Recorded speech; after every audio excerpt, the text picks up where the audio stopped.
So there is an old law just about maybe 1500 AD about lepers. Now, this law is basically about what should be done to lepers when they ever get clean. And it's so interesting to note that it was never used, probably until Jesus' time. But let's dive deeper. First of all, lepers. At the time of ancient Israel, lepers are basically walking dead in the sense that it is uncurable. Once someone has leprosy, that is the end.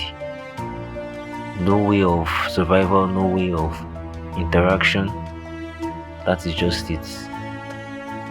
You stay outside the camp alone, or maybe with other lepers, but it's a very terrible experience. Two people in the Old Testament have been cleansed from leper. We know Miriam and we know Naaman, but it was not performed. The ritual was not performed for them. Who was it performed for? No one. At least it's not recorded in the Bible. But we see this man of Galilee come down, and the leper comes to him and he tells him, "Go show yourself to the priest." At that very moment, it would have been a surprise because they have never performed it. It's just like a law that is just sitting on the shelf. Who knows? Maybe he's already gathering dust, and then they see this man who was once a leper come to them and want to perform this ceremony, and they all look and say, "How is that possible? Who did this?" Well, for the first time, we see that the law has to be performed, and it is very significant when we look at what they actually do. In a lot of ways, it is very similar to ordaining priests, in the sense that the blood is touched on their right ear, thumb, their big toe, for both the priest and the leper.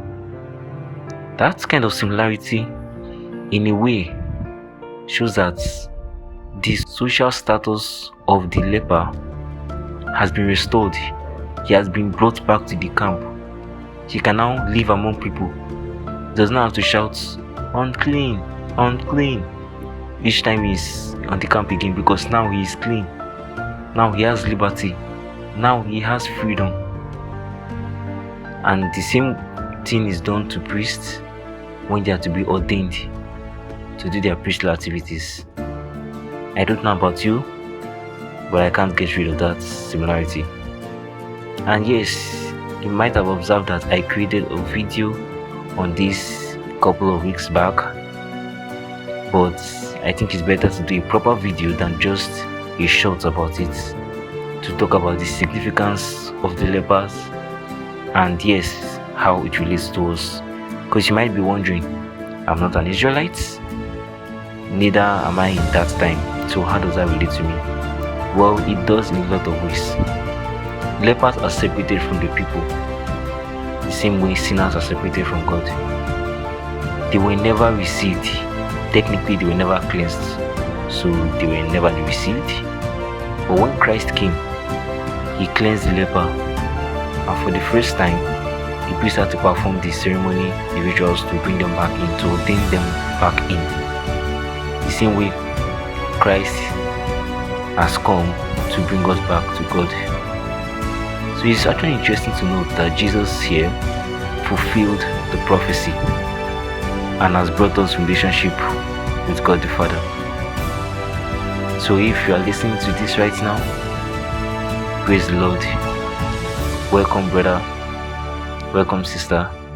Christ has opened the door for us.